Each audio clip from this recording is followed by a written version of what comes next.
Good afternoon, my Real News Midday TV family. Welcome back to the channel for another news update for Saturday, August 16, 2025. And in the news this afternoon, man fatally stabbed at a political meeting in Manchester, says the police. Police are reporting that a man was fatally stabbed during a confrontation at a political meeting in Sedbergh, Manchester on Friday night. Sources say the incident happened at a recently opened constituency office for the ruling Jamaica Labour Party in Manchester North Eastern and involved the two supporters of the JLP. Police named the dead man as Andrew Hendricks, 53, a farmer of Christiana in Manchester. A police report said about 8:50 p.m. Hendricks was at a political meeting among a group of people when he reportedly got into an altercation with a man and allegedly attacked the man with a knife. Police said the man disarmed Hendricks and used the knife to inflict stab wounds on Hendricks. A senior police source said Hendricks inflicted a stab wound on the man before being stabbed multiple times by the man. Hendricks was taken to the nearby Percy Junior Hospital where he was pronounced dead on arrival. The Manchester police are now searching for the man who allegedly disarmed Hendricks and stabbed him. Police are appealing to the man to turn himself in. November 18 return date for man charged in scamming case. A St. James man's home in Montego Bay became the center of a police investigation this month, culminating in his appearance in court Wednesday on charges related to possession of identity information. Sun Valley Road resident 24-year-old Tajna Lee Taylor found himself under close scrutiny after law enforcement officers reportedly carried out a targeted operation at his premises. He is represented by attorney at law Henry McCurdy. According to court documents, police said they entered Taylor's home about 6 a.m. and found a green Samsung Galaxy phone resting on his bed. Cooperating with the authorities, Taylor provided the passcode, allowing investigators to examine the device in his presence. The allegations are that cops uncovered a large cache of digital files at Taylor's home. Excel and Word documents contained detailed personal information, names, addresses, email, and phone numbers of individuals living overseas. It is said the discovery led to Taylor's immediate arrest and formal charges. In court, the prosecution told Judge Natisha Fairclough Hilton that several key documents were still outstanding, including the communication forensics and the cybercrime division report, the corroborating officer's statement, and the chain of custody statement. These documents are expected to play a crucial role in the further handling of the case. After considering submissions from Taylor's attorney, the judge granted bail in the sum of $400,000 with up to 3 sureties. Conditions were imposed requiring Taylor to report to a designated police station on specific days. He is scheduled to return to the St. James Parish Court on November 18 for a case management hearing. Police foil alleged gun smuggling plot in Westmoreland. Police say a major operation in Darliston, Westmoreland on Thursday uncovered more than 1,100 rounds of ammunition and illegal guns, leaving one man dead after an alleged shootout. The Jamaica Constabulary Force says a man who allegedly confronted the police was fatally shot and a firearm was seized. According to the police, the operations were launched after law enforcement became aware of a plot to import weapons and ammunition into Jamaica through the ports. They say officers intercepted one of the individuals believed to be involved in the trade.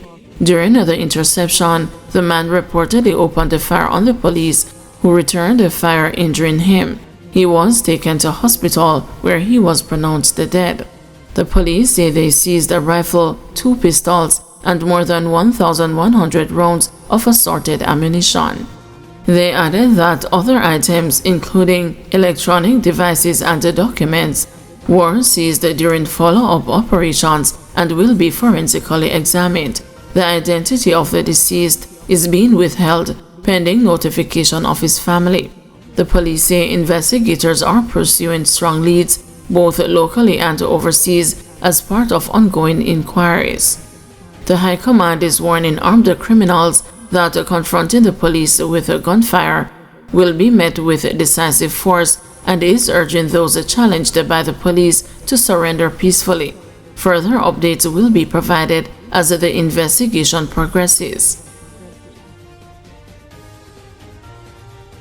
Long-standing special provisions guarantee police soldiers can cast ballots. The Electoral Office of Jamaica has sought to assure Jamaicans that neither duty nor distance stand in the way of members of the security forces casting their ballots on Election Day. Director of Elections Glasspool Brown on Friday pointed out that long-standing special provisions guarantee the seamless participation of members of the Jamaica Constabulary Force and the Jamaica Defense Force in the voting process. Official data from the Electoral Commission of Jamaica show that in 2016, 53%, which is 5,322 of the 10,041 members of the JCF on the voters list took the opportunity to vote. However, only 920, 36% of the 2,569 soldiers registered to cast a ballot. In the 2020 general election, conducted during the COVID-19 pandemic, the numbers fell even more, with only 4,849 of 11,512, 42% of the police registered to vote, casting their ballots, and just 982 of the 4,181, 23% of soldiers on the voters list exercising their franchise. In trying to explain the worrying absence from the political process by police and soldiers, social scientist Ricardo Smith, in an interview with the news on Wednesday, argued that geographical location is a prime factor that hindered the participation of members of the security forces in the voting process. I think one of the drawbacks is that a lot of persons might find it challenging to get to the polling stations from where they are stationed or where they are placed, because as we know, many of our security personnel don't necessarily work in the locations from which they are from. Whenever they are finished the training, basic training, and they are placed in the different locations, they may not get the chance to go back home to conduct that particular voting process, reasoned Smith.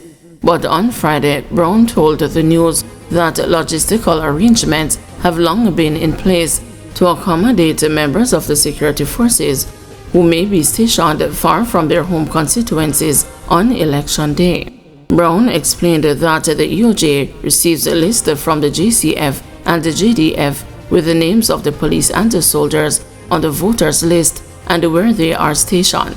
This allows the police and the soldiers to cast their ballots at a polling station close to them and allows them to avoid traveling to where they were enumerated. There are a number of voting locations that are set up for the members of the JDF and the Jamaica Constabulary Force across the island. So what normally happens is that the JCF High Command and the JDF would send a list of persons who are close to a particular location, not necessarily where they are registered, said Brown. He pointed out that polling stations for members of the security forces are usually located close to their bases and save them the hassle of traveling. In fact, most of the polling stations for the members of the JDF are within their compounds, and therefore they would attend upon those polling stations based on the listing that we get, which normally is close to where they are currently serving, added Brown.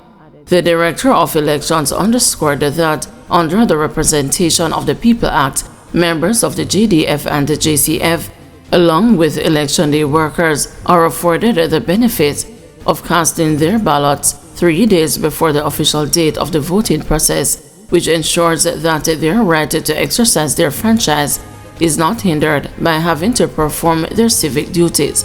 With the general election scheduled for September 3, Brown said the process for Election Day workers and the members of the security forces to cast their vote will remain smooth for those who choose to dip their finger in the ink.